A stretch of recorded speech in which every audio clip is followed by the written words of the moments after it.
चलिए स्टूडेंट्स, हमारा जो नेक्स्ट चैप्टर है वो है मैग्नेटिज्म और इसको हम स्टार्टिंग करते हैं। देखो, मैग्नेटिज्म जो है वो आपने बेसिकली जो डेली लाइफ में आपने देखा है वो आपने जब हम बचपन में होते थे हम मैग्नेट्स के साथ खेलते थे और उसी से ही आपको थोड़ा बहुत मैग्नेट्स का आइडिया है कि हाँ वो अट्रैक्ट करती हैं, कि एक पोल के साथ अट्रैक्ट करता है। फिर आप मतलब अगर आप नॉर्थ सामने लाते हो तो वो रिपल्शन करता है और अगर नॉर्थ साउथ पास में लाओगे तो वो अट्रैक्ट करेगा। ठीक है, तो बेसिकली ये जो चीज़ें हैं ये हमें फिजिकल आइडिया है इस चीज़ का कि फिजिकल वर्ल्ड में मैग्नेटिज्म कैसे काम करता है। और आपने इसकी थोड़ी डिटेल्स ऑलरेडी अपनी क्लास 10 में आपने इसका डिटेल्स थोड़ा पढ़ा ही है, जहाँ पे हम मोटर, जनरेटर, ये सब जो चीज़ें हैं थोड़ी अच्छे से समझते हैं। और हम काफ़ी चीज़ें मैग्नेटिज्म की हमने उस क्लास में मतलब 10th क्लास में इस चीज़ को पढ़ा हुआ है। ठीक है, लेकिन अब जो है बेसिकली इसमें थोड़ा डिटेल्स आती हैं, जैसे कि फोर्सेस पता लगानी है आपको। मुझे फ्लेमिंग लेफ्ट राइट रूल जो आपने पढ़े हुए हैं वो कैसे क्रॉस प्रोडक्ट से एक्चुअली वो रूल्स आते हैं, वो सब अब हम इस उसमें डिस्कस करेंगे। ठीक है, तो क्या है ये देखो, इतना तो आपको पता ही कि आपने जैसे नीडल्स लगा दी। ठीक है, नीडल्स लगा दी तो वी हैव डिस्कस जैसे stationary charge creates electric field in surrounding. ठीक है, जैसे एक स्टेशनरी चार्ज एक इलेक्ट्रिक फील्ड अपनी सराउंडिंग में लगाता है, इसी तरह एक मूविंग चार्ज जैसे स्टेशनरी चार्ज जो है उससे इलेक्ट्रिक फील्ड आती है ना, इलेक्ट्रिक फील्ड्स आती है। लेकिन अब क्या है कि मैग्नेटिज्म किस चीज़ से प्रोड्यूस होता है? जैसे मैग्नेटिज्म जैसे आपकी मैग्नेट है उसके अंदर वो मैग्नेटिज्म आया कहाँ से? वो एक्चुअली है क्या कि मूविंग चार्ज, मतलब बेसिकली करंट की वजह से जैसे करंट कैरिंग कंडक्टर है तो हमने देखा कि करंट कैरिंग कंडक्टर की वजह से मैग्नेटिक फील्ड्स प्रोड्यूस हो रही है। ठीक है, मैग्नेटिक फील्ड्स प्रोड्यूस हो रही है। तो basically a moving charge creates a field in its surrounding space which exerts a force on a moving charge. तो बेसिकली क्या कर रहा है, एक फील्ड डेवलप हो जाती है जिसको हम मैग्नेटिक फील्ड कहते हैं, और अगर इस मैग्नेटिक फील्ड में आपने फिर क्या करा, एक मूविंग चार्ज रख दिया तो उस पर एक फोर्स भी डेवलप होती है जिसको magnetic basically exerts a force on the moving charge. ठीक है, तो वो मैग्नेटिक फोर्स है जो ये फील्ड है, इसको मैग्नेटिक फील्ड कहते हैं एंड वेक्टर क्वांटिटी है जिसको हम रिप्रेजेंट करते हैं बाय बी। तो आप कैसे पता लगाओ कि भाई वहां मैग्नेटिक फील्ड एग्जिस्ट करती है? उस रीजन में आपने एक मूविंग चार्ज भेज दिया तो वहां पे उस पर फोर्स लग जाएगी। ठीक है, सो ये जो क्रॉस है बेसिकली क्रॉस एक मतलब मान लो एक चार्ज कंडक्टर है और ये इनसाइड द स्क्रीन जा रहा है, तो ये उस चीज को रिप्रेजेंट कर रहा है कि उसके आसपास ये जो हमारा करंट कैरिंग कंडक्टर होगा जिसके अंदर चार्ज बेसिकली चार्ज मूव कर रहा है, तो उसके अक्रॉस ऐसी मैग्नेटिक फील्ड्स डेवलप हो जाएंगे। ठीक है, और ये मैग्नेटिक नीडल इसलिए ही मूव कर रही है उसके अराउंड। ओके, सो बेसिकली जो पहला टॉपिक है कि motion of charge particle in a magnetic field. अगर एक मैग्नेटिक फील्ड है तो उसमें मोशन ऑफ चार्ज पार्टिकल कैसे होगा? देखो, अगर मैग्नेटिक फील्ड है, मैंने charge particle q is thrown in a magnetic field with velocity v, then force is given by this. ठीक है, क्यू वी बी, जो मैग्नीट्यूड है फोर्स का वो दिया जाएगा q v B sine theta. अगर मैं इसकी वेक्टर रिप्रेजेंटेशन लिखूं तो वो क्या होगा, क्यू वी क्रॉस बी। ठीक है, ये हमारा फोर्स, अगर मैं वेक्टरली रिप्रेजेंट करूं तो ये फोर्स होगा। तो इधर से आप देख सकते हैं कि देखो साइन थीटा जब जीरो होगा या साइन थीटा जब जीरो होगा या थीटा 180 डिग्री होगा तो फोर्स जीरो हो जाएगी। दैट मीन्स जो मैग्नेटिक फील्ड है और जो वेलोसिटी वेक्टर है उसमें एंगल जीरो भी नहीं होना चाहिए, 180 भी नहीं होना चाहिए। ठीक है, तो एंगल और कोई एंगल होगा तो फोर्स डेफिनेटली एग्जिस्ट करेगी, लेकिन 0 और 180 पे हमारी जो फोर्स है वो क्या हो जाएगी, जीरो हो जाएगी, क्योंकि साइन थीटा वहां जीरो हो जाता है। ठीक है, और ये फोर्स मैक्सिमम कब होगी? ये फोर्स मैक्सिमम होगी जब v is perpendicular to b, मतलब जब वेलोसिटी, जैसे अगर वेलोसिटी इस डायरेक्शन में, मैग्नेटिक फील्ड इस डायरेक्शन में है, तो बेसिकली इन दोनों का जब ये परपेंडिकुलर है तो इससे मैक्सिमम फोर्स डेवलप होगी। और आप अब देखो क्रॉस प्रोडक्ट है, v क्रॉस भी है, तो आप डायरेक्शन ऑफ फोर्स भी कैसे निकाल सकते हो? मान लो this is the velocity and this is the magnetic field. ठीक है, तो 90 डिग्री है तो v क्रॉस भी आप लगा दोगे, तो ये जो थंब है हमारा, राइट हैंड रूल लगाते हैं क्रॉस प्रोडक्ट वाला जो रूल है, उससे जो थंब है वो क्या रिप्रेजेंट करेगा, फोर्स को रिप्रेजेंट करेगा। तो यहाँ पे बाहर की तरफ बेसिकली फोर्स आ जाएगी। ठीक है, तो इस बेसिकली उससे आप फोर्स की मैग्नीट्यूड मतलब मैग्नीट्यूड डायरेक्शन दोनों निकाल सकते हैं, ठीक है। Theta is the angle between velocity and the magnetic field as the magnetic force of the charge particle is perpendicular to the velocity. अब इसमें जब कि देखो, क्योंकि ये क्रॉस प्रोडक्ट रूल और जो राइट हैंड रूल है वो हमें यही बोलता है कि जैसे मान लो दो वेक्टर्स है, उनका जो क्रॉस प्रोडक्ट वाला जो रिजल्टेंट होता है वो दोनों इंडिविजुअल, जैसे v क्रॉस b करा तो v के भी हमारी फोर्स है वो v के भी परपेंडिकुलर होगी और b के भी परपेंडिकुलर होगी। मतलब जो vb वाला प्लेन है उसके परपेंडिकुलर हमारी फोर्स एग्जिस्ट करेगी, ठीक है। तो यही यहाँ पे बोला हुआ है as the magnetic field on charge particle is perpendicular to the velocity it does not do any work. हमें पता ही है कि हमारा जो वर्क का फॉर्मूला है, ठीक है, वर्क का फॉर्मूला है फोर्स इनटू डिस्प्लेसमेंट। डिस्प्लेसमेंट उसी डायरेक्शन में होगी, ठीक है। तो बेसिकली वेलोसिटी और डिस्प्लेसमेंट की डायरेक्शन सेम होगी। तो क्या है अब यहाँ पे कि हाँ, तो अब ये यहाँ पे देख सकते हैं कि यहाँ पे देखो एफ वर्क डन क्या कहता है कि अगर वो अगर हमारी बेसिकली इससे work done is equal to, और ये जो हमारा आप बेसिकली ये भी लिख सकते हैं, ठीक है, कि work done is equal to F dot S is equal to half m v square minus half m u square. तो इससे आप देख सकते हैं कि अगर फोर्स जो है वो वेलोसिटी के परपेंडिकुलर है तो ये वर्क डन जीरो हो जाता है, तो यहाँ पे वेलोसिटी चेंज भी नहीं होती है, मतलब v is equal to u हो जाएगा। तो बेसिकली अगर कोई फोर्स हमारी बॉडी पे वर्क नहीं करती है तो क्या होता है कि स्पीड चेंज नहीं होती है, ठीक है। जैसे सर्कुलर मोशन में होता है कि सर्कुलर में जो सेंट्रीपेटल फोर्स होती है, एक्चुअली ये वाली जो फोर्स हमारी सेंट्रीपेटल मोशन ही करवाती है। तो ये वाली जो फोर्स है ये सर्कुलर मोशन इसीलिए कराते हैं क्योंकि ये वी के परपेंडिकुलर होती है, ठीक है। तो वहां पे वो जो फोर्स है उस पर वर्क नहीं करती है, वर्क नहीं करती मतलब उस फोर्स जो फोर्स है उसकी वेलोसिटी बेसिकली स्पीड को बढ़ा घटा नहीं सकती, तो स्पीड कांस्टेंट रहती है। ऐसा नहीं कि वेलोसिटी कांस्टेंट रहती है, वेलोसिटी चेंज होती है क्योंकि डायरेक्शन चेंज होती है, ठीक है। सर्कुलर मोशन में डायरेक्शन चेंज होती रहती है ना, तो वेलोसिटी चेंज होती है बट स्पीड चेंज नहीं होती। तो that means v is equal to u, मतलब स्पीड चेंज नहीं होगी पार्टिकल की। Hence the kinetic energy or the speed of the particle doesn't change due to magnetic force। Magnetic force की वजह से, क्योंकि मैग्नेटिक फोर्स हमेशा v के परपेंडिकुलर होती है तो इसलिए वो वर्क नहीं करती है, जिसकी वजह से हमारी स्पीड चेंज नहीं होती है, ठीक है। अब देखो दो केसेस है यहाँ पे, ठीक है, थीटा इज इक्वल टू 0 और 180 डिग्री। तो पाथ फॉलोड स्ट्रेट लाइन, ठीक है। अगर स्ट्रेट लाइन क्यों होगा, देखो अगर v मतलब थीटा, अभी मैंने आपको बताया कि फोर्स 0 हो जाएगी, अगर v और b के बीच में एंगल जो है वो 0 हो जाएगा तो f 0 हो जाएगा। मतलब जिस v और b इसी डायरेक्शन में, तो b इस पे कोई फोर्स लगे ही नहीं। जब एक पार्टिकल था जो v वेलोसिटी में मूव कर रहा है और मैग्नेटिक फील्ड इस डायरेक्शन में है, तो अब क्या हुआ, कोई फोर्स ही नहीं लगी, तो पार्टिकल जैसे था वो वैसा ही मूव करता रहेगा, तो स्ट्रेट लाइन में मूव करता रहेगा, कोई एक्सेलरेशन होगी ही नहीं। If a charge particle is thrown parallel और anti parallel to the magnetic field does not experience any magnetic force as the angle between v and b will be 0 और 180। So this will continue to move in a straight line with constant velocity. वो move करता रहेगा इन a straight line. तो ये हमारा पहला case है। Second case क्या है कि अगर मतलब ये पर्टिकुलर केसेस हम डिस्कस कर रहे हैं, अगर जो एंगल है वो 90 डिग्री है, अगर एंगल 90 डिग्री है, अगर एंगल 90 डिग्री है तो क्या होगा, देखो v b, ठीक है। तो यहाँ पे जो फोर्स है v क्रॉस b करोगे मतलब बाहर की तरफ, मतलब ऐसे डॉट लगा दी, ये फोर्स की डायरेक्शन है। तो कहीं आपको डॉट मिलता है मतलब वो आउट ऑफ स्क्रीन होगा, और कोई क्रॉस मिल रहा है तो इनसाइड द स्क्रीन होगा। तो अगर आपने v क्रॉस b करा तो वो बाहर की तरफ आ रहा है, मतलब वो आउट ऑफ स्क्रीन हुआ, ठीक है। तो इधर से आप निकाल सकते हैं। अच्छा, इधर अगर मैं मैग्नीट्यूड की बात करूं तो क्या हो जाएगा, क्यू वी बी। तो इस केस में देखो फोर्स ये ऐसे परपेंडिकुलर होगा ना इधर, तो बेसिकली अभी एक सर्कुलर मोशन कराएगा। देखो when a charge particle is projected perpendicular to uniform magnetic field, तब क्या होगा, तब जो मोशन है वो एक सर्कुलर मोशन होगा, ठीक है।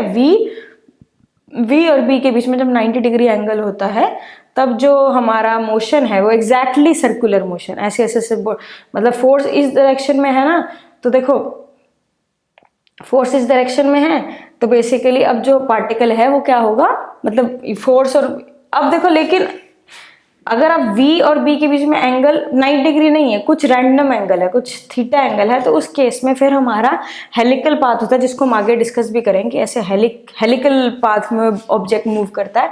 बट अगर v और b में 90 डिग्री एंगल है तो एग्जैक्टली ऐसे सर्कुलर मोशन होगा, ठीक है, पार्टिकल का। ये अगर v है, ये f है, और मान लो मैग्नेटिक फील्ड हाँ, मैग्नेटिक फील्ड मान लो इनसाइड द स्क्रीन है, तो वी क्रॉस बी जब आप करेंगे ना, वी क्रॉस बी, तो एफ पर पड़े, तो बेसिकली हमारा पार्टिकल ऐसे मूव करेगा, ऐसे इस प्लेन में मूव करेगा, ठीक है। So magnetic Lorentz force act as a centripetal force causing the charge particle to move in a circular motion of radius r with constant speed. हमारा यहाँ जो पार्टिकल है कांस्टेंट यूनिफॉर्म सर्कुलर मोशन करेगा, ठीक है। जब हमारी मैग्नेटिक फील्ड यूनिफॉर्म है तो हमारा जो मोशन होगा वो यूनिफॉर्म सर्कुलर मोशन होगा, ओके। जब ऐसा सिचुएशन होगा V is perpendicular to B, ठीक है। यहाँ पे आप देख ही सकते हैं, ये लॉरेंस लॉ का ही हमने मतलब एक डायग्राम पिक्चराइजेशन है कि जब सर्कुलर मोशन होता है तो देखो ये V है, ये V है, और ये हमारी मैग्नेटिक फील्ड मैग्नेटिक फील्ड, तो V क्रॉस भी आपने करा तो ऊपर की तरफ फोर्स आ गई, तो ये जो फोर्स है ये सेंटर की तरफ फोर्स जो है वो सेंट्रीपेटल फोर्स है, ठीक है। तो ये मतलब फोर्स जो है सेंटर की तरफ, तो इधर से आप पाथ ड्रॉ कर सकते हैं, ठीक है। ये V है, ये सेंटर की तरफ फोर्स होगी, हमारा ऐसे सर्कुलर पाथ होगा, ठीक है, जिसमें V हमेशा F के परपेंडिकुलर ही है, ठीक है। ये देखो, तो ये हमारा सर्कुलर मोशन हो गया, और ये uniform circular motion, uniform circular motion. तो ये बेसिकली है कि मैग्नेटिक फोर्स है वो कैसे वर्क करती है, मतलब कैसे अप्लाई होती है, वो कैसे अपने निकालनी है। तो आप इन फॉर्मूलेज के थ्रू मैग्नेटिक फोर्स की प्रॉपर्टी भी देख ली हमने कि मैग्नेटिक फोर्स वर्क नहीं करेगी, ठीक है, वो उसकी स्पीड बढ़ा घटा नहीं सकती है, ठीक है। इसमें आप देख सकते हो, इसमें क्योंकि मैग्नेटिक फोर्स जो है वो हमने अभी ऑलरेडी डिस्कस करेंगे, 90 डिग्री पे होगा तो क्यू वी भी उसका मैग्नीट्यूड हो जाएगा, और ये कैसे वर्क करती है एज अ सेंट्रीपेटल फोर्स, तो वी से गया तो q b is equal to m v by r आ गया, ठीक है। तो इधर से आप काफ़ी चीज़ें निकाल सकते हैं, देखो यहाँ से ये आ गया ना, ये हमने फॉर्मूला लिख दिया, तो इधर से आप लिख सकते हो आर क्या हो गया यहाँ पे, m v by q B, ये हमारा आर हो गया। और क्या हो गया, m v by q B, तो मतलब रेडियस आ गया। अगर आपको स्पीड और मतलब ये मास पता है पार्टिकल का, चार्ज पता है, स्पीड पता है, और ये पता है मैग्नेटिक फील्ड वहाँ पे क्या है, तो आप रेडियस निकाल सकते हो सर्कुलर मोशन का, ठीक है। इधर से फिर एंगुलर हमें पता है V is equal to omega r होता है, तो आप ओमेगा भी निकाल सकते हैं V बाई आर करके, ठीक है।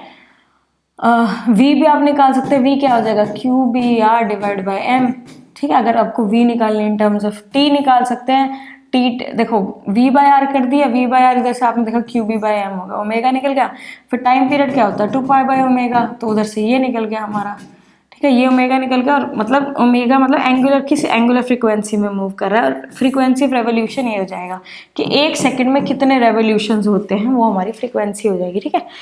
एक सेकंड में कितने नंबर ऑफ रोटेशंस होंगी ये हम निकाल सकते हैं, right. Time period of revolution क्या होगा कि एक पूरा सर्कल कंप्लीट करने में कितना टाइम लग रहा है, वो आप ऐसे निकाल सकते हैं, 2 पाई एम बाई क्यू बी, ठीक है। नेक्स्ट है बायोट सवार्ट लॉ। देखो अभी जो हमने डिस्कस करा है वो है कि फोर्स, मैग्नेटिक फोर्स कैसे लग रही है, बट ये मुझे मैग्नेटिक फील्ड हमने ऑलरेडी डिस्कस करा है कि देखो मैग्नेटिक फील्ड क्या होगा, करंट कैरिंग कंडक्टर है, कुछ भी करंट कैरिंग कंडक्टर है तो उससे मैग्नेटिक फील्ड प्रोड्यूस होती है। तो कितनी मैग्नेटिक फील्ड प्रोड्यूस होती है वो हम निकालते हैं इस लॉ से। क्या नाम है लॉ का, नाम क्या है, बायोट सवार्ट लॉ, ठीक है। बायोट सवार्ट क्या कहता है कि इनफाइनाइटेसिमली एलिमेंट ले लो, ये तो चलो बड़ा है, मतलब डीएल मैंने ले लिया, ये बहुत छोटा है, दिखाने को बड़ा दिखा सकते हो बट बहुत छोटा सा एलिमेंट लिया, बहुत छोटा सा, ठीक है।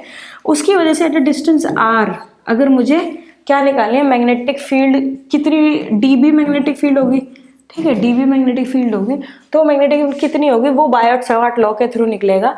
The magnetic field dB due to this element can at a point P which is at a distance r from it, let theta with the angle between, ये जो डीएल है ना, डीएल वेक्टर और किसके बीच में, आर वेक्टर, ये जो are vector, basically जो डीएल वेक्टर है एक्चुअली ये तो लेंथ है, ठीक है।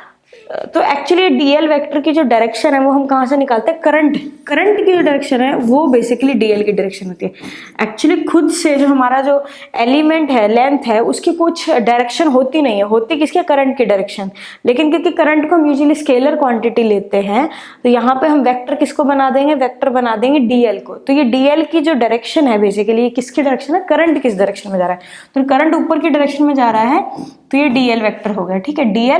डीएल और तो ये जो डीएल क्रॉस आर हम लिख रहे हैं ये बेसिकली डीएल करंट की डायरेक्शन को रिप्रेजेंट करता है, और आर क्या है, उस जो इन्फिनिटी में स्मॉल एलिमेंट ले रहे हो आप, करंट एलिमेंट, उससे कितना डिस्टेंस है, ठीक है। तो ये direction of dl is same as the direction of current, ये हमने लिख दिया है, ठीक है। तो ये देखो, ये कोई भी एक छोटा सा हमने लिया तो ये डीएल की डायरेक्शन हो गई, ठीक है। ये हमारा आर का डायरेक्शन हो गया ओके।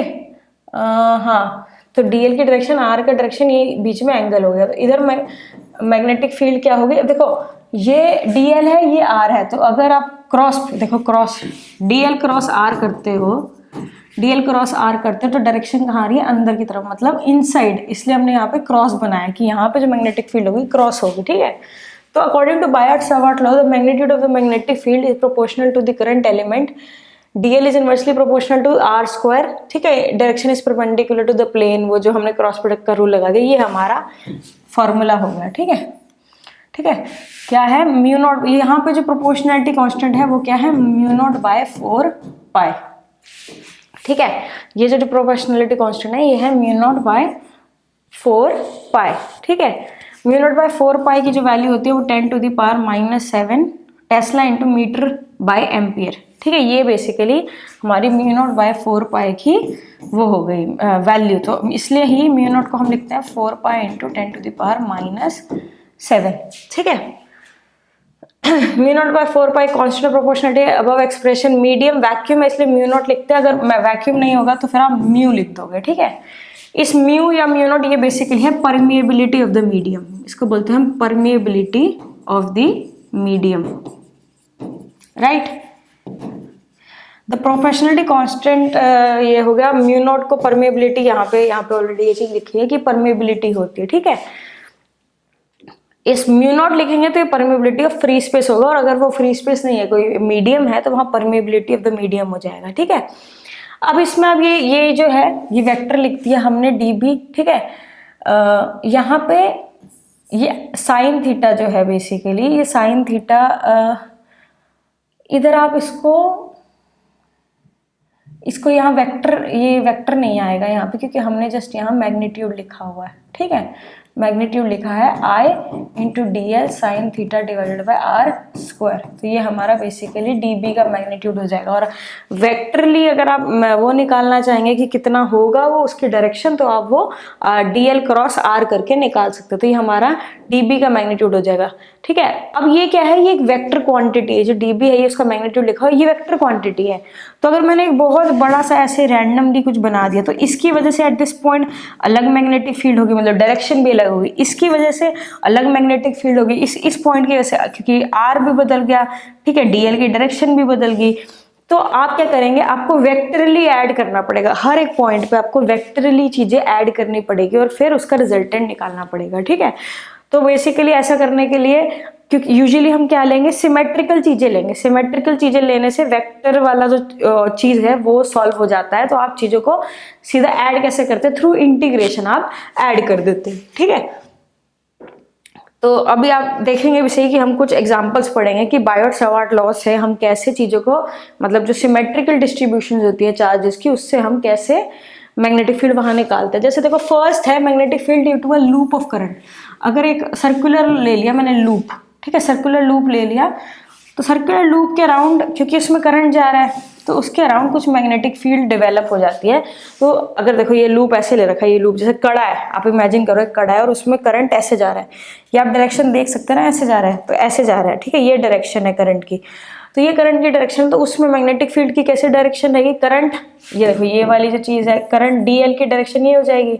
मान लो आप इधर निकालना चाहते हो R, तो आप क्या करेंगे, DL क्रॉस R कर देंगे ऊपर की तरफ, ये जो ऊपर की तरफ दिखा रखी है मैग्नेटिक फील्ड आ गई, ठीक है। तो ये मैग्नेटिक फील्ड की डायरेक्शन है। ऐसे ही आप हर जगह मैग्नेटिक फील्ड निकाल सकते हैं इस लूप के थ्रू। तो आपको बेसिकली अपना बायट-सावर्ट लॉ का जो वेक्टर वाली चीज़ है उससे आप हर पॉइंट पे निकाल सकते हैं कि उस पर्टिकुलर पॉइंट पे मैग्नेटिक फील्ड की डायरेक्शन क्या होगी।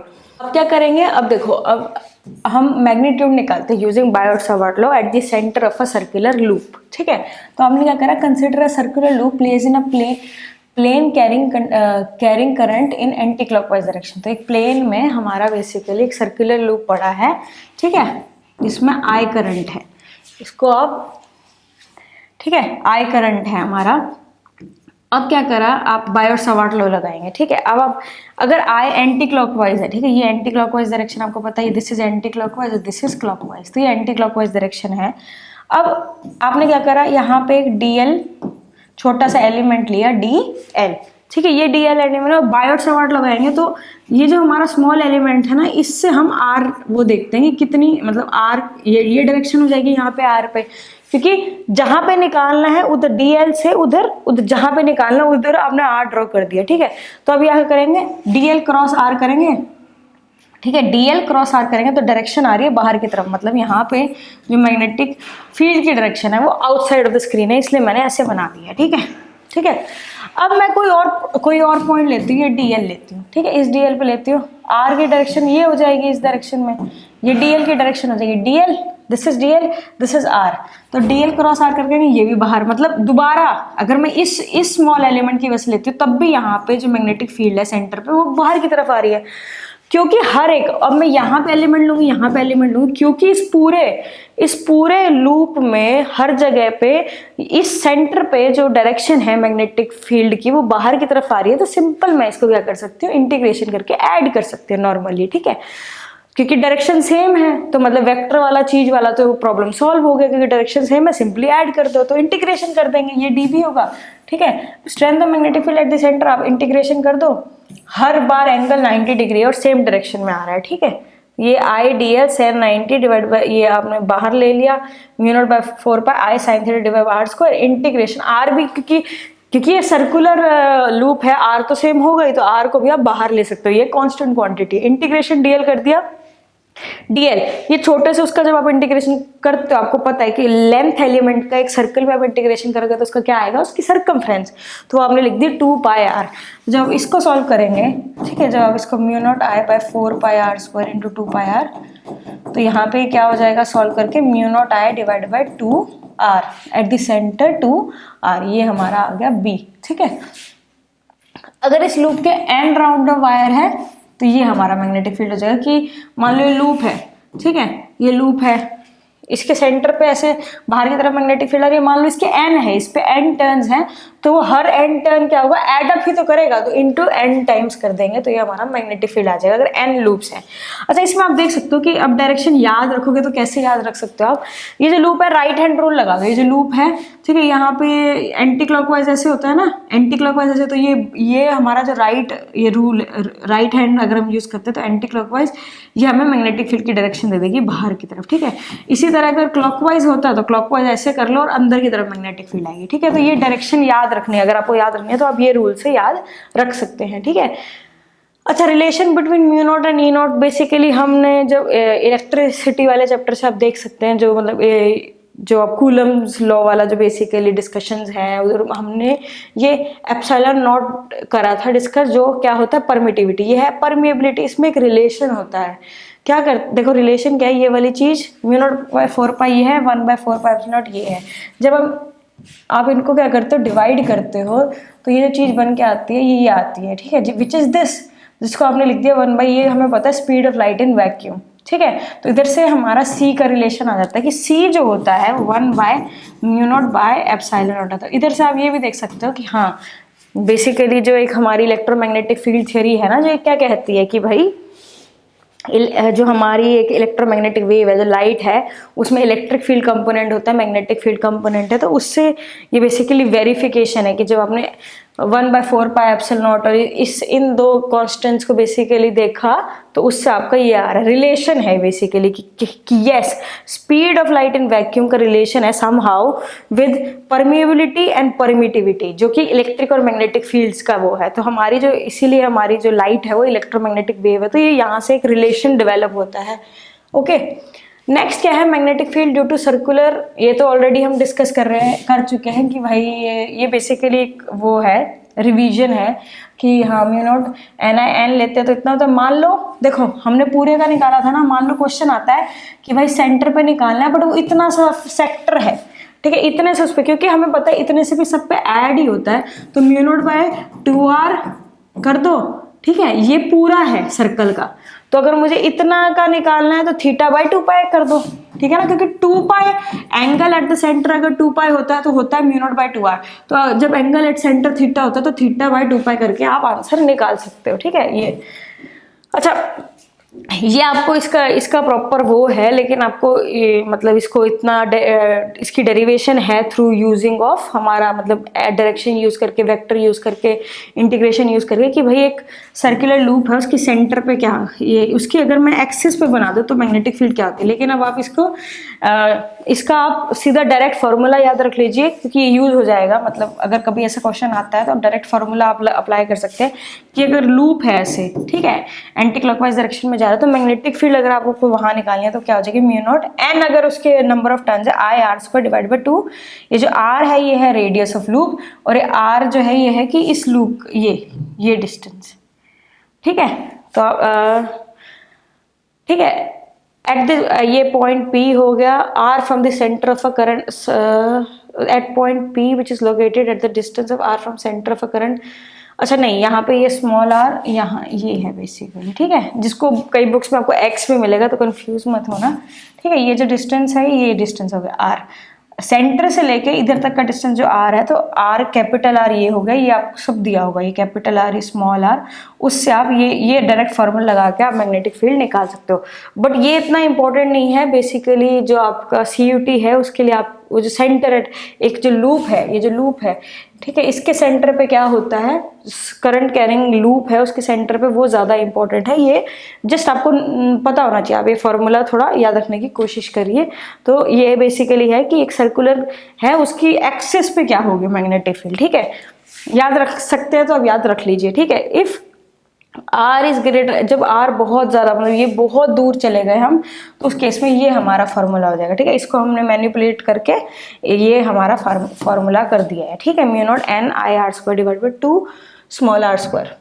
नेक्स्ट है ampere circuital law. Ampere circuital law क्या होता है, देखो ampere circuital law magnetic field जैसे जो हमारी सिमेट्रिकल डिस्ट्रीब्यूशंस होती है ना, उसमें हम कभी कभार जैसे बायोट सावर्ट लॉ में, क्योंकि बहुत सारी इंटीग्रेशंस इन्वॉल्व होती हैं, तो उसको अवॉइड करने के लिए बेसिकली हम ये यूज़ कर लेते हैं, थोड़ा इजी पड़ता है। जैसे हमने गॉस लॉ, आपने देखा था कि गॉस लॉ होता है, जब हम इलेक्ट्रोस्टैटिक्स वाले चैप्टर में गॉस लॉ डिस्कस करते हैं, गॉस लॉ से हमें सिमेट्रिकल डिस्ट्रीब्यूशंस की इलेक्ट्रिक फील्ड निकालनी बहुत ईजी हो जाती है। इसलिए ऐसे ही मैग्नेटोस्टैटिक्स, ये जो चैप्टर है बेसिकली मैग्नेटोस्टैटिक्स में हम क्या करते हैं कि एम्पियर सर्किटल लॉ लगाते हैं, जिससे क्या होता है कि करंट, बेसिकली करंट अगर पता है, एनक्लोज लूप है उसमें हमें करंट पता है, तो टोटल करंट पता है, तो उससे हम क्या निकाल सकते हैं, मैग्नेटिक फील्ड निकाल सकते हैं at a distance and at any distance, ठीक है। So ampere circuital law states that integral of steady magnetic field over a closed loop is equal to mu naught times the total current passing through the surface bounded by the loop. मतलब उसमें हम एक bounded surface लेते थे, close surface लेते थे, इसमें हम बेसिकली क्या करते हैं, लूप लेते हैं, क्लोज लूप। तो ये यहाँ पे जैसे हम उसमें करते थे ना, ये integration EdS is equal to क्या करते थे हम, QT divide by epsilon not. इधर जो मैग्नेटिक स्टैटिस्टिक्स में है वो है बेसिकली, इसको आप कैसे लिख सकते हैं, लूप है यहाँ पे, सरफेस नहीं है, तो B dot DL is equal to mu not into I total, ठीक है। एनक्लोज कितने बेसिकली उस पर्टिकुलर लूप में कितना करंट एनक्लोज्ड है उससे आप निकाल सकते हैं। यहाँ पे लाइन इंटीग्रेशन हुआ, डॉट प्रोडक्ट, ठीक है। अब इसको, ये जो एम्पियर सर्किटल लॉ आप लगाते हैं, इससे इसकी एप्लीकेशंस क्या है कि आपने बेसिकली क्या करा, इस जैसे सपोज एक इनफाइनाइट वायर है, इनफाइनाइट वायर में आप मैग्नेटोस्टैटिक मतलब बायोट सावर्ट लॉ लगाओगे, या आप उसके थ्रू भी कर सकते हो। तो आपको पता है कि इनफाइनाइट अगर वायर ले ली, उस पर बायोट सावर्ट लगाया तो mu not I by 2 pi r आता है, ठीक है। एट अ डिस्टेंस r हमारा जो फॉर्मूला है वो आता है mu not I by 2 pi r। इसी तरह जब आप एम्पियर सर्किटल लॉ लगाते हैं ना, एम्पियर सर्किटल लॉ तब भी आ जाएगा। ये तो खैर देखो, ये वाला जो चीज़ है ये है कि लिमिटेड L लेंथ है तो क्या है, लेकिन इसको हम एक बार डिस्कस कर लेते हैं, कि अगर मैं इनफाइनाइट वायर लेती हूँ तो क्या होता है। मान लो मैं एक इनफाइनाइट वायर लेती हूँ तो क्या होता है, हमने क्या करा, एक इनफाइनाइट वायर ले ली, तो इनफाइनाइट वायर से आप बायोट सावर्ट लॉ लगाएंगे तब आएगा mu not I by 2 pi r। इसको हम एम्पियर सर्किटल लॉ के थ्रू भी देख सकते हैं। देखो एम्पियर सर्किटल लॉ, मैंने क्या करा, इनफाइनाइट वायर ले ली और मैंने क्या करा, ऐसे लूप बना दिया, ठीक है, ऐसे लूप बना दिया। अब आपको क्या करना पड़ेगा, देखो ये ऐसी वायर है, ये डिस्टेंस r है, तो ये dl है, dl, ये dl है, ये r हो गया, इस पॉइंट पे लगा रही हो ना इस dl की वजह से, तो dl क्रॉस आओगे तो अंदर, मतलब ये अंदर की तरफ इधर है। तो ये जो इनफाइनाइट वायर है जो हमारी, उसके राइट में अगर आप जाते हो तो क्रॉस होता है, और लेफ्ट में आते हो तो बाहर। तो आप यूजुअली आप ऐसे देखो, आप एक वायर अगर ऐसे जा रही है तो आप ऐसे, हमारी मैग्नेटिक फील्ड रहती है कि इस डायरेक्शन में वो अंदर की तरफ हो रही है, इस डायरेक्शन में बाहर की तरफ। तो ऐसे सर्कुलर मैग्नेटिक फील्ड्स होती है करंट कैरिंग वायर की, जिसमें इस डायरेक्शन में ऐसे, अगर उल्टी कर देंगे तो जैसे उसमें ऐसे था तो अब इसमें ऐसे जाएंगे, ठीक है, ऐसे जाएंगे, मतलब इधर राइट में बाहर की तरफ और इधर, और अगर आप ऐसे स्ट्रेट करेंगे तो राइट में अंदर की तरफ और इधर बाहर की तरफ, ठीक है। तो ये वायर ले ली राइट में अंदर की तरफ, इस डायरेक्शन में बाहर की तरफ, ठीक है। तो हमेशा एक वायर को आप करंट की डायरेक्शन से देख सकते हैं कि राइट में अंदर की तरफ होगा, ठीक है, चाहे वो स्मॉल वायर भी हो। तो ये इनफाइनाइट वायर है, आपने निकाल दी कि राइट में अंदर की तरफ हो रहा है, ठीक है। अब इसमें अंदर की तरफ हो रहा है, ये हमारा आर हो गया, आर और ये अंदर की तरफ आर, और मैग्नेटिक फील्ड की ये डायरेक्शन है, ठीक है। अभी हमने क्या करना है, बी डॉट डी एल, ठीक है, बी डॉट डी एल। यहाँ पे जो डी एल है ना, वो ये वाला डी एल नहीं है, ये तो करंट वाला डी एल हो गया। ये जो डी एल हम बात कर रहे हैं, ये डी एल है कि ये जो डी एल है, ये है ये करंट किस डायरेक्शन में, ठीक है। ये इस लूप, जो इमेजिनरी लूप आपने बनाया है उसमें, ये जो इमेजिनरी लूप आपने बनाया है उसमें डीएल की क्या डायरेक्शन है। अगर मैंने लूप ऐसे बना रखा है, लूप ऐसे बना रखा है ऐसे, ठीक है, मुझे लूप को एक डायरेक्शन देनी पड़ेगी, मैंने लूप को ऐसे बना रखा है, तो ये डीएल हो गया और यही मैग्नेटिक फील्ड होगी, ये डीएल हो गया, यही मैग्नेटिक फील्ड होगी, दोनों के एंगल 0 हो गया, ठीक है। तो बी डीएल cos 0 1 होता है इज इक्वल टू, अच्छा इंटीग्रेशन होगा, बी को आप बाहर निकाल दो, हर जो एक स्मॉल एलिमेंट है वो r डिस्टेंस पे है, तो basically b into d l, integration क्या हो जाएगा 2 pi r is equal to mu not into I. Current इस पूरे इनफाइनाइट लूप में आई करंट जाता, तो इधर से आप क्या निकाल सकते हैं, b क्या आ जाएगा mu naught I by 2 pi r। तो ये बेसिकली इनफाइनाइट उसकी वजह से मैग्नेटिक फील्ड आ गई, ठीक है। एम्पेयर सर्किट लॉ लगाया, बहुत इजी, और बायोट सवार्ट लॉ लगाओगे तो भी आप निकाल सकते हैं। फिर आपको यहाँ पे इंटीग्रेशन करनी पड़ेगी, ठीक है, ये आपको डायरेक्शन से निकालनी पड़ेगी और इंटीग्रेशन करनी पड़ेगी, उससे भी आप निकाल सकते हैं। अगर आपने क्या करा, एक स्ट्रेट वायर ले ली जो लिमिटेड है, ठीक है, लिमिटेड है, इनफाइनाइट नहीं है, तब जो फॉर्मूला हो जाएगा वो क्या हो जाएगा, mu not by 4 pi r into ये, अगर मान लो नीचे θ1 एंगल बनाता है, ऊपर θ2 φ2 एंगल बनाता है, φ1 φ2, और ये एक लिमिटेड है, तो ये हमारा फॉर्मूला हो जाएगा। इसी फॉर्मूले में मान लो ये दोनों एंगल्स इक्वल बनाता है एट दी, जहाँ पे भी हम निकाल रहे हैं, तब हमारा sin θ1 2 आपने ये लिखा, ये आपका मैग्नेटिक फील्ड का फॉर्मूला आ गया। अच्छा, इस फॉर्मूले से क्या आप बता सकते हैं कि हाँ भाई इनफाइनाइट पे क्या होगा, आपको पता है अगर इनफाइनाइट हो गया तो ये θ1 क्या हो जाएगा, ये हो जाएगा 90, क्योंकि इनफाइनाइट वायर बहुत बड़ी होती है, तो θ2 θ1 दोनों क्या हो जाएंगे 90। तो आप यहाँ 90 पुट कर दो इस वाले में, जब दोनों एंगल इक्वल है, तो ये क्या हो जाएगा, इधर भी कर सकते हो sin 90 प्लस sin 90, तो इधर क्या आ जाएगा mu naught I by 4 pi r into 2, तो ये क्या आ जाएगा mu naught I by 2 pi r, ठीक है। ये बेसिकली इनफाइनाइट का फॉर्मूला आ गया। इससे आप एक और चीज देख सकते हैं कि मान लो मुझे ये वाला एंगल 0 हो जाता है, ये वाला एंगल 0 हो जाता है, मान लो ये एंड पॉइंट पे मुझे r निकालना है, एंड पॉइंट पे मुझे मैग्नेटिक फील्ड निकालनी है, तो ऊपर वाला एंगल क्या हो जाएगा 90 हो जाएगा, और नीचे वाला एंगल क्या हो जाएगा 0। एंड पॉइंट इनफाइनाइट लूप के एंड पॉइंट पे निकालना है, तो 90 और 0, तो ये वाला तो गया, ये 90 हो गया, तो क्या हो जाएगा, अगर एंड पॉइंट पे निकालना है मैग्नेटिक फील्ड तो हो जाएगा म्यू नॉट, इनफाइनाइट वायर के एंड पॉइंट पे जो मैग्नेटिक फील्ड रहती है वो इतनी रहती है, mu not I by 4 pi r। तो मिडल में निकालनी है तो mu not I by 2 pi r आ जाएगा, और एंड पॉइंट पे निकालनी है तो mu not I by 4 pi r आ जाएगा। ओके, ये वही चीजें हैं जो हमने अभी ऑलरेडी डिस्कस करी। इनफाइनाइट लेंथ है तो θ1 θ2 90, उससे ये आ गया। अगर आपने एंड पॉइंट पे नियर द एंड निकालना तो ये आ गया। When points be line axial line conductor then magnetic field, मतलब अगर आपने देखो एक्सियल लाइन पे बना दिया, देखो when point P lies on the axial position of current carrying conductor then magnetic field at P will be equal to 0, मतलब जो करंट है, करंट और R के बीच में हमारा जो एंगल है ये क्या है 90 डिग्री है। अगर करंट और R के बीच में, मतलब इस पॉइंट पे अगर करंट और R के बीच में ये R हो जाएगा ना, करंट और R के बीच में अगर एंगल 0 होगा तो क्या होगा, हमारा मैग्नेटिक फील्ड जीरो हो जाएगा। मतलब अगर लूप ऐसे है, ये इनफाइनाइट वायर है, तो इधर भी मैग्नेटिक फील्ड, इधर भी मैग्नेटिक फील्ड, हर जगह मैग्नेटिक। लेकिन इस डायरेक्शन में, जिस लूप की जो आप वायर बना रहे हो, उसी की डायरेक्शन में, करंट की डायरेक्शन में ही अगर आपका आर होगा, मतलब पॉइंट होगा, तो वहां पे मैग्नेटिक फील्ड जीरो हो जाएगी। ठीक है। When wire is of infinite length, then magnetic field near the end will be half। ये आप देख सकते हैं, हाफ हो जाएगी, ये इसके हाफ हो गया ना। नेक्स्ट है magnetic field at the axis of a solenoid. ठीक है, सोलेनॉइड आपको क्या पता ही है कि ऐसे सर्कुलर लूप्स ऐसे ऐसे हम बना देते हैं, उससे हम बेसिकली किसी चीज के ऊपर आप वाउंड कर दो, यूजुअली आयरन कोर लेते हैं, सॉफ्ट आयरन के क्रॉस हम वाउंड कर देते हैं, मतलब बहुत क्लोजली वाउंड सर्कुलर लूप्स बना देते हैं और वो एक सोलेनॉइड बन जाता है। तो होता क्या, एक cylindrical coil of many tightly wound turns of insulated wire, usually with the diameter of a coil much smaller than its length. ठीक है, is called a solenoid if the insulated wire wound over made of soft iron, then that object is called core. ठीक है, core कहते हैं, तो जो अंदर की चीज है उसको हम कोर कहते हैं, जिस पे वाउंड करी जाती है।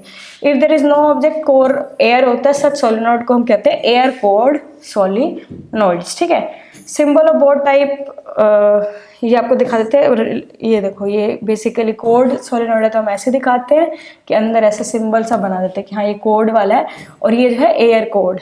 ठीक है, इसमें एयर है, तो जब आप इधर एक्सप्रेस करोगे तो म्यू नॉट में एक्सप्रेस करोगे, इधर म्यू में एक्सप्रेस करोगे, जो भी आपका फॉर्मूला आएगा। ठीक है, वाइंडिंग सर्कल्स, देखो इसमें अब ये जो सोलेनॉइड है ना, हम ऐसे जब दिखाते हैं तो उसमें जो करंट है वो कैसे दिखाते हैं हम। देखो करंट अगर कहीं क्रॉस लिखा है ना, दैट मीन्स उधर, जैसे अगर मैं ऐसे ऐसे लिख दूँ, अगर आपको कोई से सोलेनॉइड की डायग्राम में ऐसे ऐसे मिलेगा, मतलब कि इधर करंट अंदर जा रहा है, इधर मतलब ऐसे लूप, जो लूप है इधर अंदर जा रहा है, इधर बाहर है, तो मतलब ऐसे करंट जा रहा है, ऐसे ऐसे ऐसे ऐसे करंट आगे जा रहा है हमारे सोलेनॉइड में। ठीक है, तो अब सोलेनॉइड के केस में हम क्या लगाएंगे, अपना लॉ लगाते हैं, एम्पियर सर्किटल लॉ, और मैग्नेटिक फील्ड निकालते हैं। ठीक है,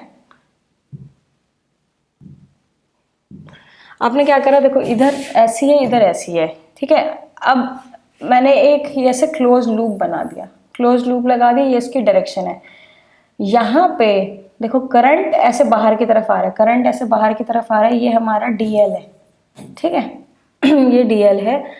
अब क्या होगा, अंदर भी हम क्या करेंगे, मैग्नेटिक फील्ड की डायरेक्शन देंगे। ठीक है, मैग्नेटिक फील्ड की एक डायरेक्शन देनी पड़ेगी हमें। अब आप देख सकते हो कि लूप ऐसे है।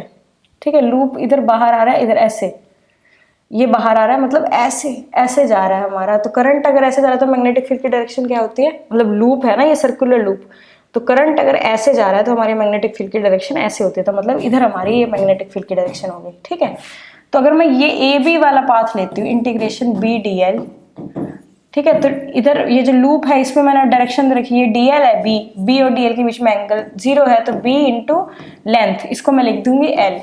ठीक है, इस इतने उस पर जो मैंने लगाया है B into L is equal to mu not into इधर कितना करंट गया है। ठीक है, इसके अंदर कितना करंट एनक्लोज्ड है, ये जो लूप, ये जो मैंने बनाया है ना, इसके अंदर अगर अब हमें ये जो लूप है ना, उसमें इतना करंट इन्वॉल्व है, इतना जितना इतने लूप्स में होगा। ठीक है, तो ये मैं यहाँ पे आई लिख देती हूँ, आई एन।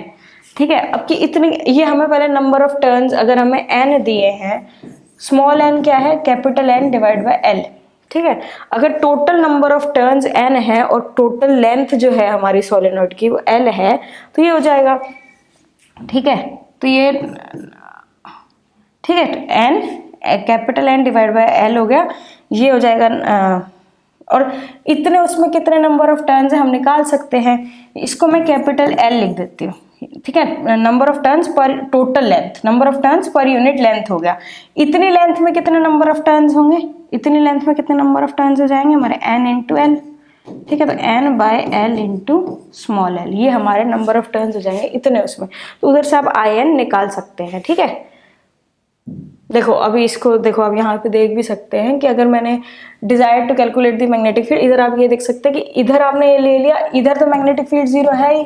ठीक है, हम बनाते भी सोलेनॉइड के, यहाँ पे कोई करंट इस एरिया में, इधर magnetic field, outside no magnetic field, इस सोलेनॉइड के अंदर ही मैग्नेटिक फील्ड रहती है। सोलेनॉइड को डिजाइन ही ऐसा, सोलेनॉइड के अंदर मैग्नेटिक फील्ड रहती है, जस्ट बाहर मैग्नेटिक फील्ड 0 रहती है। ठीक है, तो अंदर मैग्नेटिक फील्ड होगी, जस्ट बाहर मैग्नेटिक फील्ड जीरो होगी। और इधर जो हमारा इधर जो लूप है आई और मैग्नेटिक फील्ड इस डायरेक्शन में आई और मैग्नेटिक फील्ड में जो डीएल और मैग्नेटिक फील्ड में एंगल जीरो हो जाएगा। तो इस अगर मैंने इतनी इस लेंथ और इस लेंथ के लिए हमारा जो एम्पेयर सर्किट लॉ का इंटीग्रेशन वो जीरो हो जाएगा, इधर भी जीरो हो जाएगा। तो सिर्फ इतने से उसमें मैग्नेटिक फील्ड आप निकालोगे, ठीक है।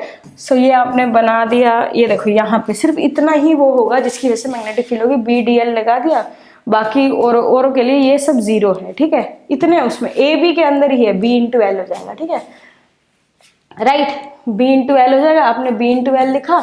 इधर क्या होगा, mu not into I n लिखना होता है ना, और आई एन हमने निकाल दिया था, वो क्या हो जाएगा एन इंटू एल। ये देखो इधर हमने निकाला था ना, ये आई एन क्या हो जाएगा एन इंटू एल, जो हो जाएगा capital N by L into n, जिसको आप लिख सकते हैं। So basically B into L is equal to, ठीक है, इंटू आई भी आएगा यहाँ पे, है ना। ये हो जाएगा कि इतने उसमें कितने नंबर ऑफ टर्न्स हैं, ठीक है, कितने नंबर ऑफ टर्न्स हैं इंटू आई मतलब क्योंकि हर टर्न में आई करंट ही जा रहा है, तो इंटू आई कर देंगे, ये आ जाएगा कितना टोटल करंट है। दिस इज टोटल कितना करंट है in an number of turns, तो एन बाई एल इंटू आई। तो इधर आपने कर दिया, ये आई आ जाएगा, तो इधर से आप ये काट दिए, तो इधर से आ गया mu not n by L into i, ये हमारी मैग्नेटिक फील्ड हो जाएगी। तो एन क्या है, total number of turns divide by length of solenoid. इसको आप ऐसे भी लिख सकते हो, mu not small n into I, where n आपको पता ही क्या है, एन क्या है कैपिटल एन डिवाइडेड बाय ये कैपिटल एल, ठीक है। तो ये हो गया हमारा मैग्नेटिक फील्ड ऑफ सोलेनॉइड कैसे आता है, थ्रू एम्पियर सर्किट लॉ। अब क्या है magnetic field of a toroid क्या है, टोरॉइड बेसिकली देखो, एक आपने ये सर्कुलर उस पर ऐसे अपने दो सर्कुलर उस पर बना दिए, और इधर ऐसे वाइंडिंग करी जाती है, जैसे आपने ये आयरन कोर का बना दिया और इस पर आपने ऐसे वाइंडिंग कर दी इस डायरेक्शन में, मतलब ऐसे वाइंडिंग भी सर्कुलर हो रही है। तो उस केस में जो हमारा ये जो फिगर है इसको हम टोरॉइड कहते हैं। तो इधर जो है देखो, ये सेंटर है, ये हमारा आर हो गया, ठीक है। ये बेसिकली जो ये यहाँ पे ये दिखा रखे हैं, इसका ये मतलब है कि इधर जो है करंट अंदर जा रहा है, इधर तो मतलब ऐसे करंट जा रहा है। जो लूप्स हैं ऐसे करंट कैसे जा रहा है, इधर बाहर आ रहा है, इधर बाहर, इधर अंदर, तो ऐसे करंट ऐसे लूप्स में ऐसे जा रहा है टोरॉइड के अंदर, ठीक है। तो अगर मुझे यहाँ पे मैग्नेटिक फील्ड निकालनी है इनसाइड, तो हम कैसे निकालेंगे,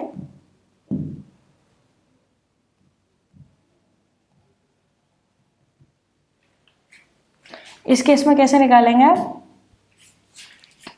देखो a solenoid bend in the shape of a doughnut. अगर डोनट की शेप में, आपको पता है डोनट की शेप में अगर हम ऐसे वायरिंग कर देते हैं तो उसको हम टोरॉइड कहते हैं। Magnetic field within the hollow can be calculated by Ampere's law, ठीक है। तो आपने क्या करा उस केस में, जैसे आपने उस केस में एम्पियर सर्किट लॉ लगाया था कि भाई मैंने उस केस में, अब इस केस में जब आप देखो, इस केस में जब आप लेते हैं तो आपने लूप आप ये लेंगे, ये वाला आप लूप बना देंगे, मतलब इसको उसमें समझ सकते हैं आप ऐसे, जैसे उस केस में हमने वो बनाया था ना, इस केस में जो इमेजिनरी लूप मैंने बनाना है वो ऐसे बनाना है, ठीक है। तो इस केस में जो मेरा क्या हो जाएगा, अब ये मैंने लूप बना दी, इमेजिनरी लूप बना दी 2 पाई आर इंटू बी, ठीक है। 2 पाई आर जो है बेसिकली पूरा लूप का वो हो गया डीएल, जो बी डॉट डी एल करना है ना इस केस में, बी डॉट, और इसके अंदर मैंने बी और एंगल के बीच में हमारा अगेन इसमें जो एंगल है वो जीरो हो जाएगा। तो B into 2 pi R is equal to mu naught total, अगर नंबर ऑफ टर्न्स एन है, टोटल नंबर, क्योंकि इसमें अब आपने थोड़ा सा एरिया नहीं लिया है, थोड़ा सा नंबर ऑफ टर्न्स, इसमें पूरे लूप में सारे नंबर ऑफ टर्न्स इन्वॉल्व हो गए हैं। तो mu not into N into capital I. तो इधर से जो हमारा मैग्नेटिक फील्ड का फॉर्मूला आता है वो mu not an I by 2 pi R, ये आ जाएगा, ठीक है। This is the magnetic field inside the toroid, ठीक है। This is the formula for magnetic field inside the toroid. N क्या है, total number of turns in the toroid, ठीक है।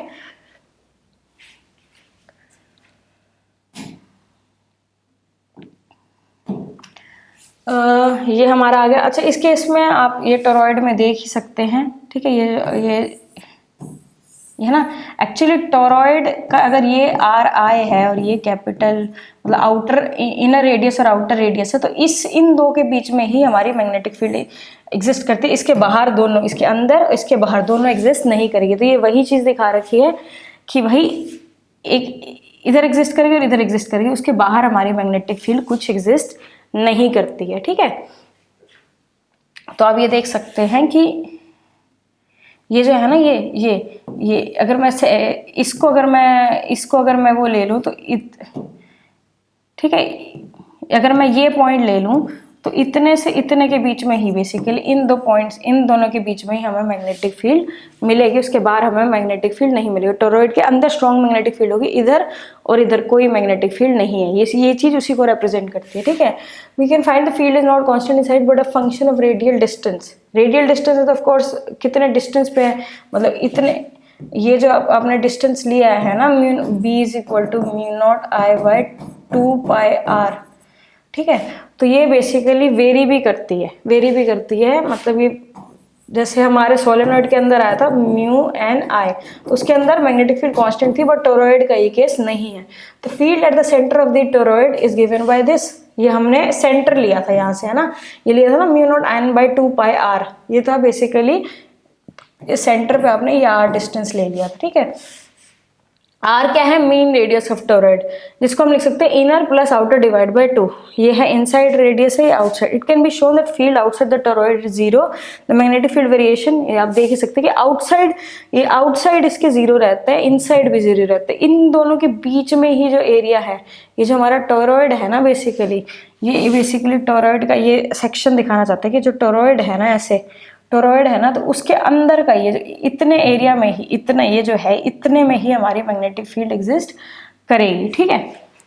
नेक्स्ट टॉपिक है मैग्नेटिक फील्ड फोर्स। अभी तक जो है आपने क्या करा कि आपने मतलब एम्पेयर सर्किटल लॉ से मैग्नेटिक फील्ड निकाल दी, ठीक है। अभी हमने शुरू में ये डिस्कस करा था कि मैग्नेटिक फोर्स होती है और वो क्या होता है कि Q V क्रॉस B। अब ना ये जो मैग्नेटिक फोर्स है, कभी कभार इलेक्ट्रिक फोर्सेस भी एग्जिस्ट करती है, मैग्नेटिक फोर्स भी एग्जिस्ट करती है।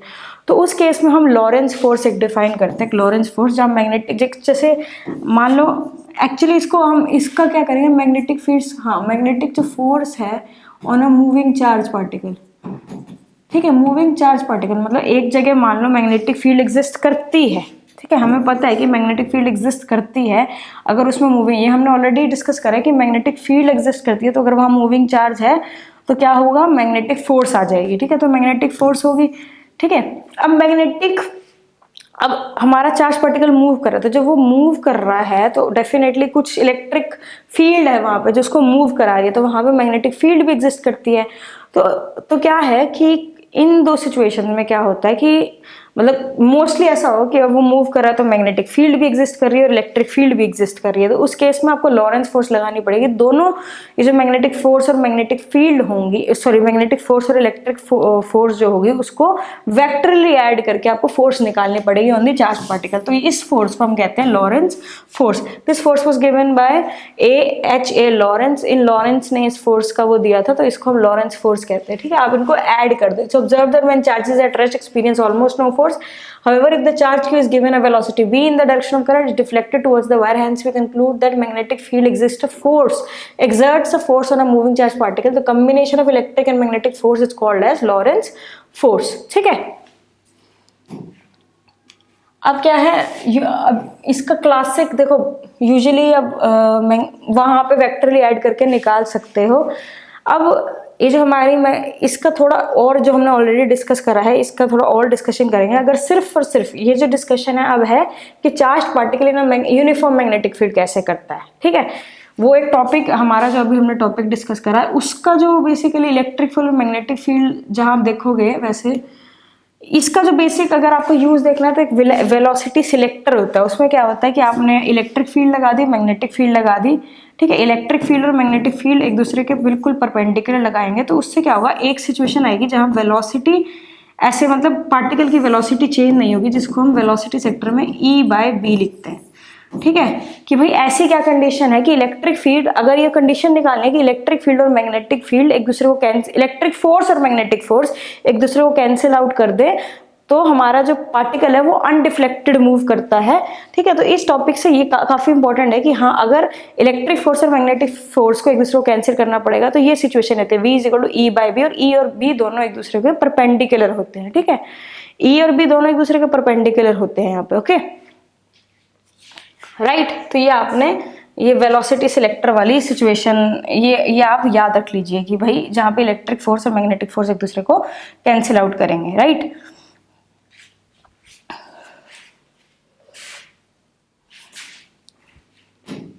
नेक्स्ट है कि motion of a charge particle in uniform magnetic field. Uniform magnetic field ये ऑलरेडी डिस्कस करा है कि हाँ ये आर आ जाता है, ठीक है, आर ये हो गया।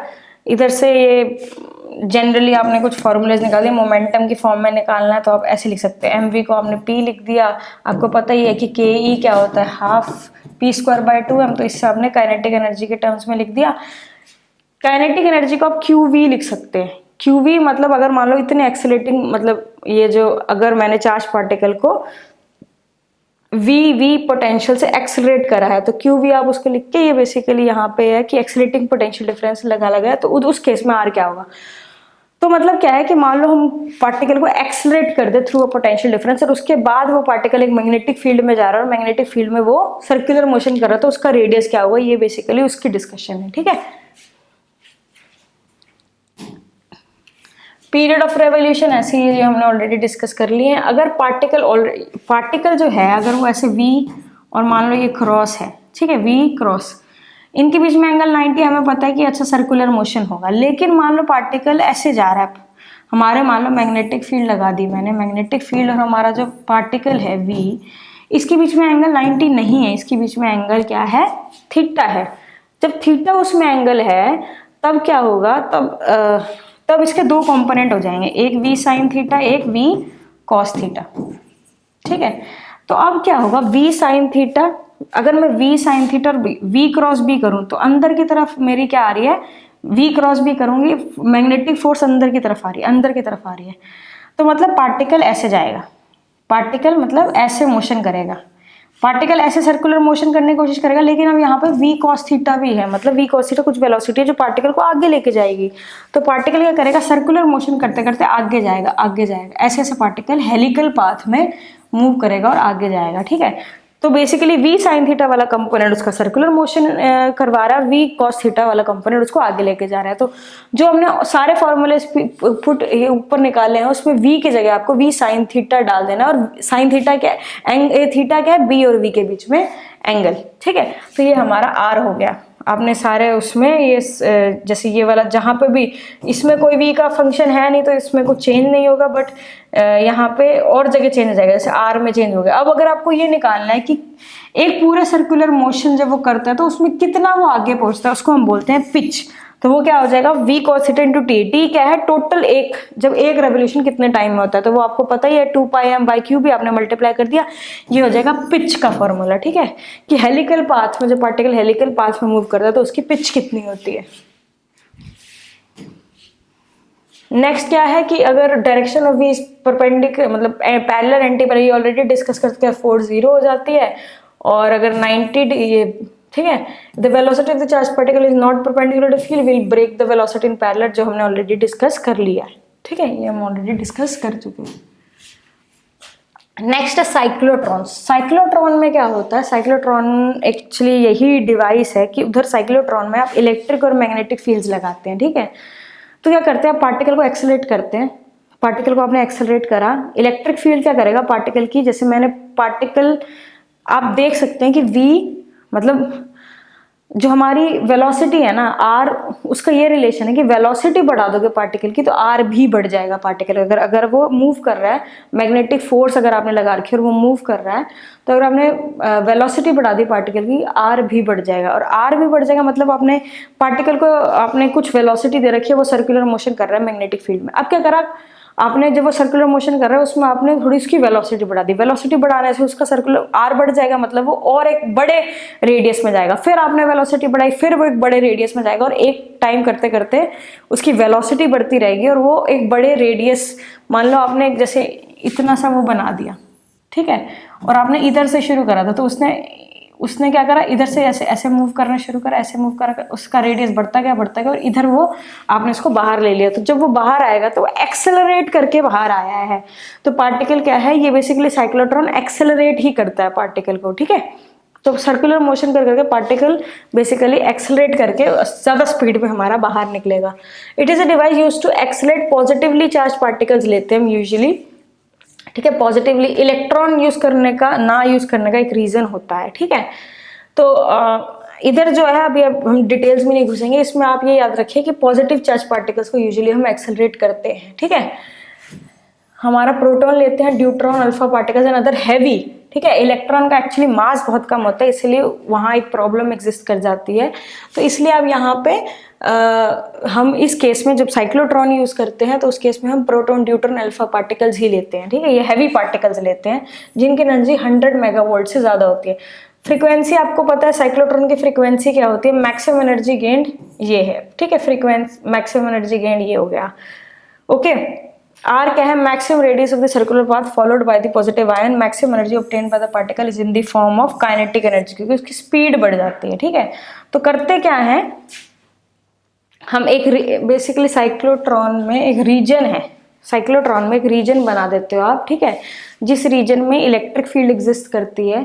टी शेप में आप इसको बनाते हो बेसिकली सी, ठीक है। तो बेसिकली आपने एक सी शेप में आपने एक बेसिकली एक एरिया बना दिया, उसमें आप इलेक्ट्रिक फील्ड लगा देते हैं, मैग्नेटिक फील्ड लगा देते हो। इलेक्ट्रिक फील्ड का काम है उसकी स्पीड बढ़ाना और मैग्नेटिक फील्ड का काम है उसको एक सर्कुलर मोशन में मूव कराते रहना, और उसकी बेसिकली स्पीड बढ़ाने से उसकी हेलिकल पाथ बनता रहता है, मतलब वो रेडियस बढ़ता रहता है, बढ़ता रहता है, बढ़ता रहता है, और पार्टिकल हमारा बाहर निकल जाता है। बेसिकली है क्या, हमने जैसे यहाँ पे दो सी शेप वो बना दिए, ठीक है। वो शेप, इसमें हमने ऐसे मैग्नेटिक फील्ड्स लगा रखे हैं जो परपेंडिकुलर है, मानो मतलब मैग्नेटिक फील्ड्स आपने ऐसे लगा दी, ठीक है। और बेसिकली इलेक्ट्रिक फील्ड की जो डायरेक्शन होगी बेसिकली ऐसे इस एरिया में जब आएगा हमारा, इस एरिया में जब हमारा पार्टिकल आएगा तो इस एरिया में उसको क्या मिल जाएगी, इलेक्ट्रिक फील्ड मिल जाएगी, जो उसको क्या कर देगी, इलेक्ट्रिक फील्ड उसकी स्पीड बढ़ा देगी। इसके अंदर ये जो सी शेप्ड यहाँ पे आपने जो मटेरियल्स लिए हैं, इसके अंदर कोई इलेक्ट्रिक फील्ड नहीं होगी, तो इसके अंदर जाके कोई स्पीड, ये बहुत छोटा सा रीजन होता है जो उसकी स्पीड बढ़ाता है, ठीक है। तो बेसिकली यहाँ पे इस एरिया में उसको आप स्पीड देते हो, इस एरिया में जब भी वो आएगा इलेक्ट्रिक फील्ड होगी जिससे उसकी स्पीड बढ़ेगी, ठीक है जी। तो ये इतने से एरिया में उसकी स्पीड बढ़ जाती है, और इन एरिया में इसके अंदर कोई इलेक्ट्रिक फील्ड नहीं होती है, तो इसके अंदर ये बेसिकली इसके अंदर कोई, और ये ऐसे ऐसे करके मूव करके, मतलब वो ऐसे शुरू होगा तो ऐसे ऐसे करके मूव करके आप उसको बाहर ले सकते हैं। ये बेसिकली साइक्लोट्रॉन का प्रिंसिपल है, ऐसे साइक्लोट्रॉन वर्क करता है, ठीक है। नेक्स्ट क्या है, magnetic force on a current carrying conductor. यहाँ पे ये फॉर्मूलेज, ये साइक्लोट्रॉन के फॉर्मूले जैसे आपने ऑलरेडी डिस्कस कर रखे हैं, ये आप सेम उससे आप ये निकाल सकते हैं, ठीक है। Magnetic force on a current carrying conductor, ये ऑलरेडी हमने डिस्कस कर दिए, ये फॉर्मूला होता है हमारा। अच्छा नहीं, देखो अभी आपने magnetic force on a current carrying conductor, जैसे मैग्नेटिक फील्ड निकाला था आपने, मैग्नेटिक फील्ड निकाला था ना कि आए, मतलब अगर ये एक करंट कैरिंग कंडक्टर है, उससे मूविंग चार्ज पे ये फोर्स लगती है, ठीक है। लेकिन ठीक है, एक तो ये हो गया, एक है कि मान लो ये जो हमारा, देखो ये जो हमारा टॉपिक है मैग्नेटिक फोर्स है ना करंट कैरिंग कंडक्टर, एक करंट कैरिंग कंडक्टर को, अब ये करंट कैरिंग कंडक्टर भी तो मूविंग, इसके अंदर चार्ज मूव करते हैं ना, करंट अगर किसी में जा रहा है तो उसमें चार्ज मूव कर रहा है। अगर मैंने इसको मैग्नेटिक फील्ड में रख दिया, इस करंट कैरिंग कंडक्टर को मैग्नेटिक फील्ड में रख दिया, तो इस पर भी कुछ फोर्स लगेगी, ठीक है। वो जो फोर्स का फॉर्मूला होगा वही, वो जो फोर्स का फॉर्मूला हुआ वो ये हो जाएगा, I into DL cross B। DL क्या है, डायरेक्शन ऑफ करंट, DL क्या है, डायरेक्शन ऑफ करंट। तो ये जो आप यहाँ से फोर्स निकाल सकते हैं, तो बेसिकली ILB साइन थीटा, और करंट और मैग्नेटिक फील्ड में जो एंगल होगा वो ये हो जाएगा। तो ये आपने, ये भी काफी इंपॉर्टेंट है कि भाई अगर मैं एक करंट कैरिंग कुछ मैंने करंट कैरिंग कंडक्टर को मैंने अगर मैग्नेटिक फील्ड में रख दिया तो उस पर भी एक फोर्स लगती है। इसका यूज देखो आप यहाँ पे बहुत, इसका यूज अब इसके, ये तो बहुत ही इंपॉर्टेंट इसका एप्लीकेशन है कि मान लो दो करंट कैरिंग कंडक्टर हैं, तो ये इनको मैंने रख दिया साथ में, तो अब क्या होगा। अब देखो ये करंट कैरिंग कंडक्टर है, करंट कैरिंग कंडक्टर में हमें पता है राइट डायरेक्शन में क्या होती है, मान लो infinite current carrying conductor right direction में ऐसे क्रॉस रहेगा मैग्नेटिक फील्ड, और इधर करंट I है ऊपर की तरफ। तो अगर ये मैग्नेटिक फील्ड की डायरेक्शन और I, तो I ये यही हो जाएगा ना, DL की डायरेक्शन I और B के बीच में L क्रॉस B करोगे तो ये डायरेक्शन क्या आ गई, लेफ्ट की तरफ आ गई, मतलब मैग्नेटिक फील्ड, ये हमारी मैग्नेटिक फोर्स होगी। अगर मैं इसकी बात करूं तो ये हमारा करंट कंडक्टर है, ये इसकी लेफ्ट में, तो इधर मैग्नेटिक फील्ड बाहर की तरफ है, ठीक है, और ये I, तो DL और मैग्नेटिक फील्ड बाहर की तरफ, तो DL मैग्नेटिक फील्ड बाहर की तरफ, ये जो थंब किसकी तरफ पॉइंट कर रहा है, राइट की तरफ, मतलब मैग्नेटिक फोर्स की डायरेक्शन राइट की तरफ होगी। तो मतलब दो करंट कैरिंग कंडक्टर रखोगे, अगर सेम डायरेक्शन में करंट जा रहा है तो फोर्सेस क्या हो जाएंगी, एक दूसरे की तरफ अट्रैक्टिव फोर्सेस होंगी। और अगर उनमें ये ऑपोजिट कर दिया आपने डायरेक्शन, आप करके भी देख सकते हैं कि इधर जो मैग्नेटिक फोर्स आएगी वो हो जाएगी ऑपोजिट डायरेक्शन में, वहां रिपल्सिव हो जाएगी, ठीक है। और उसका जो मैग्नीट्यूड है आप कैसे निकाल सकते हैं, देखो ये अगर इनफाइनाइट कैरिंग कंडक्टर है तो इससे अगर ये डिस्टेंस बीच में इनका r है तो क्या होगी magnetic field, mu not I into 2 pi r, ये मैग्नेटिक फील्ड है। अगर मुझे फोर्स निकालनी है तो फोर्स क्या होगी, मैग्नेटिक फील्ड इंटू, वहां इस पॉइंट पे मैग्नेटिक फील्ड क्या एग्जिस्ट करती है, इंटू इधर करंट क्या है, इंटू एल, ठीक है बी। अब ये एल तो यार इनफाइनाइट है, तो हम क्या क्या निकालते हैं, हम एफ बाई एल निकालते हैं, मतलब फोर्स पर यूनिट एल निकालेंगे ऑन दिस पर्टिकुलर, ये जो ये वाली सेकंड मैंने वायर ले रखी है यहाँ पे, तो एफ बाई एल क्या हो जाएगा, B into I, B will be the magnetic field due to the first wire which is mu not I by 2 pi R at this distance, ठीक है, तो इंटू आई। तो अगर ये देखो दोनों में डिफरेंस देखो, ये हो जाएगा I1 magnetic field due to, मान लो ये I1 है और ये I2 है, तो यहाँ पे F क्या आ जाएगा, B1, कि भाई magnetic field due to first वाला वायर, फर्स्ट वाला कंडक्टर इंटू I2, इधर क्या करंट क्या है इसमें इंटू L, तो F बाई L क्या हो जाएगा, ये I1 I2 divide by 2 pi are, ठीक है। तो ये हमारा फॉर्मूला हो जाएगा, जिसको हम ऐसे भी मतलब ये फोर्स क्या होगी, mu naught I1 I2 divided by 2 pi are. तो इसको आप ऐसे भी लिख सकते हैं, इसको भी ऐसे भी लिखते हैं, force per unit length is equal to this, ठीक है। नेक्स्ट है torque, when a current carrying loop place in a uniform magnetic field, वो टॉर्क भी एक्सपीरियंस करेगी, ठीक है। अब वो कैसे, मान लो करंट कैरिंग लूप है, ऐसे लूप है, ठीक है, लूप है, और अब ये मैग्नेटिक फील्ड में आपने इसको छोड़ दिया, मैग्नेटिक फील्ड लगा दी, ठीक है। तो मैग्नेटिक फील्ड और ये इस लूप का जो एंगल होगा, मतलब इसका एरिया वेक्टर होगा, वो कैसे कॉन्फ़िगरेशन उसकी कैसे है, उसमें बेसिकली आप इन चारों पे आप इंडिविजुअली फोर्सेस निकाल दीजिए, और अगर वो फोर्स से कपल बना रही होगी तो डेफिनेटली वहां टॉर्क लग जाएगी, ठीक है। तो इसमें जो दो वायर्स होंगी उस पर फोर्स मतलब 0 आ जाएगी, दो वायर्स पे कपल बन जाएगा वो, जिसकी वजह से हमारा क्या हो जाएगा, टॉर्क लग जाएगी, ठीक है। तो इसकी कॉन्फ़िगरेशन डिसाइड करते हैं कि टॉर्क क्या होगी।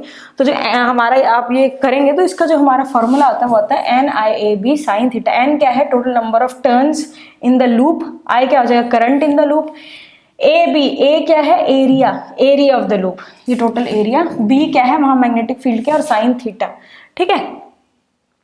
Where NIA is defined as a magnitude, इस यहाँ पे NIA जो है ना, इसको हम M लिख देते हैं, MB साइन थीटा, ठीक है, MB साइन थीटा लिख देते हैं। ये क्या होता है, M क्या है, magnitude of the dipole moment, इसको हम बोल देते हैं dipole moment of the loop.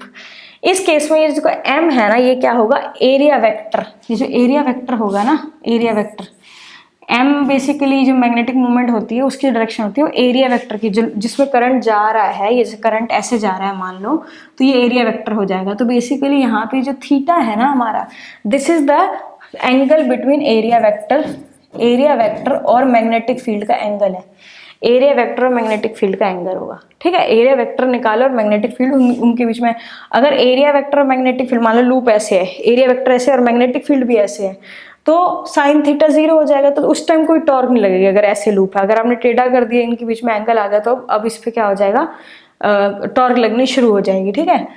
Current carrying loop of any behaves, अब इससे आप बेसिकली ये भी बोल सकते हो कि ये जो हमारी करंट कैरिंग लूप है ना, ये करंट कैरिंग लूप है, ये बेसिकली एक मैग्नेट जैसा बिहेव, मैग्नेटिक डायपोल जैसा बिहेव करती है, मैग्नेट जैसा बिहेव करती है, जिसकी मैग्नेटिक मूवमेंट क्या होती है, मैग्नेटिक मूवमेंट, हम मैग्नेटिक मूवमेंट को I इंटू ए, मान लो एक सर्कुलर लूप है, ठीक है, ये करंट है, तो I into A, I current, इसमें क्या है एरिया, मतलब एरिया पाई आर स्क्वायर, ये कर दूंगी, तो ये जो बेसिकली डायरेक्शन, ये एक मैग्नेट जैसा बिहेव करती है, मैग्नेटिक डायपोल, मतलब नॉर्थ साउथ, एक छोटी सी बार मैग्नेट जैसा बिहेव करेगी, ठीक है। और ये एरिया वेक्टर, ये बेसिकली मैग्नेटिक मूवमेंट की डायरेक्शन हो जाएगी, ये मैग्नेटिक मूवमेंट की डायरेक्शन, ठीक है।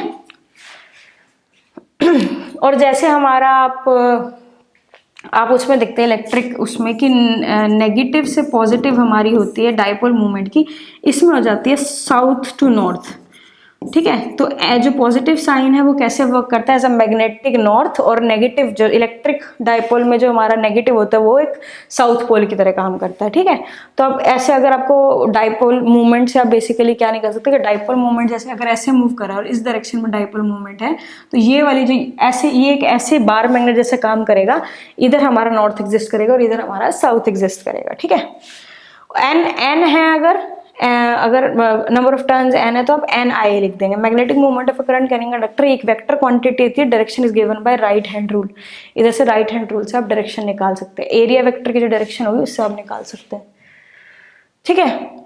नेक्स्ट है moving coil galvanometer. Moving coil galvanometer basically ये जो टॉर्क वाला कॉन्सेप्ट है ना उसी को हम यूज करते हैं। इसमें जो एंगल है हम इसको ऐसे डिजाइन करते हैं कि एंगल बिटवीन बी एंड जो हमारा एरिया, ये जो बी है हमारा मैग्नेटिक फील्ड, और ये जो आपने इसके इसमें देखा हुआ है ना एरिया वेक्टर और मैग्नेटिक फील्ड का जो एंगल है, हम एरिया वेक्टर और जो एरिया वेक्टर का डायरेक्शन कैसे निकालेंगे कि करंट लूप में करंट कैसे जा रहा है। तो एरिया वेक्टर और मैग्नेटिक फील्ड के बीच में हम एंगल जो है हमेशा 90 डिग्री रखेंगे, हमेशा 90 डिग्री रखेंगे। ठीक है।